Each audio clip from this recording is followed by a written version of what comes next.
All right, last disc I'm reviewing from AGL is the Redwood. This is one that, at least based on the flight number, seems like kind of their destroyer type disc.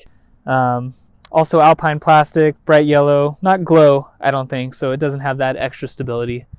I don't know, I assume glow plastic just always adds stability, at least from what I've seen. I don't know if that's always the case, but this one isn't glow, so it doesn't matter. I'm expecting this disc to definitely be the farthest flyer out of all of the AGL discs that I've gotten, really all the discs I've got in my stack. I'm curious to see how it holds up in the headwind that we've got, especially on forehands, but we'll find out, so let's do it.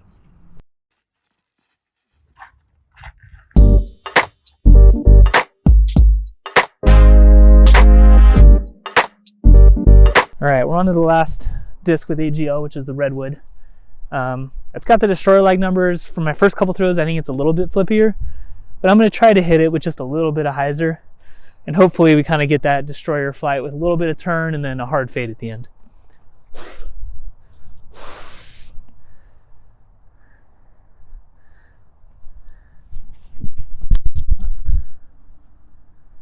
Not a lot of turn.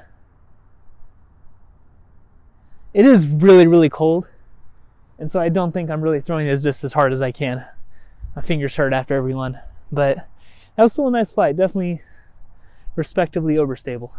All right, second shot with the Redwood. First one was a little high. Got a little bit of turn out of it, a little bit of fade, but I want to try to put this on more of a distance line. So I guess not a distance line, but just more of a golf line is a better description. So I'm going to try to keep it a little lower, a little flatter, and see how far we can push it out there.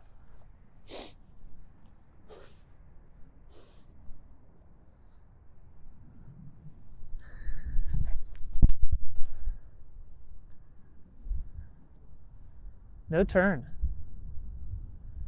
That just surprises me. I thought it was going to be more flippy, at least based on my first couple shots, but so far it's staying pretty stable. That could just be because of the cold too, I guess. But so far I'm hitting it pretty hard and there's no turn at all. All right, now we're going to try forehand with the Redwood. I forehand destroyers quite a bit, so I'm probably going to be comparing this to that. I'm expecting this to give me a little bit of turn. It's hard to say. I was expecting it to be more understable, but with the backhands it was pretty overstable. So I'm going to try to hit it out there pretty flat on a similar line that I would a destroyer and kind of see what it looks like. I have not forehanded this disc before, so I'm curious. No, it's pretty high, but that is really overstable. Wow. Yeah, like I threw it a little nose up, but there was still no turn. A lot of my flippier destroyers would have turned a bit out of that. I'm impressed. The few people that I talked to told me that Redwoods were going to be kind of on the flippier end, and maybe I just got a really overstable one, but it's been surprising. It's kind of nice. Last shot with the Redwood. It's been more overstable than I thought it was going to be. So I'm going to try to put it on a little bit of anhyzer here and see if that does the trick.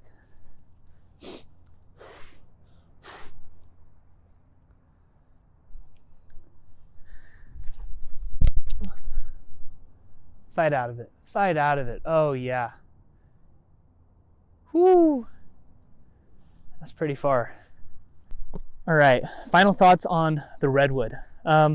This was another one that surprised me. This is, at least this run, the disc that I have was way more overstable than I thought it was going to be. I was expecting it to be pretty flippy, but it's comparable to like fresh out of the box destroyers. I could put this thing on a decent bit of anhyzer and hopefully the camera caught it, but it still panned out, fought back, and got really good distance. I would definitely check out some different plastics. This one is also their Alpine, but it's a bit clearer. It feels more Innova Champion than Innova Star, and I'm a bit more of a fan of Innova Star plastic.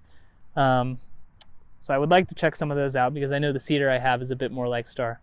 But great disc, workhorse driver. For the slower arms, it's going to be a meat hook probably, but still incredibly useful. Go check one out at agldisc.com. Use my code 152518, save 10%, and help support me out on the course. Thanks for watching.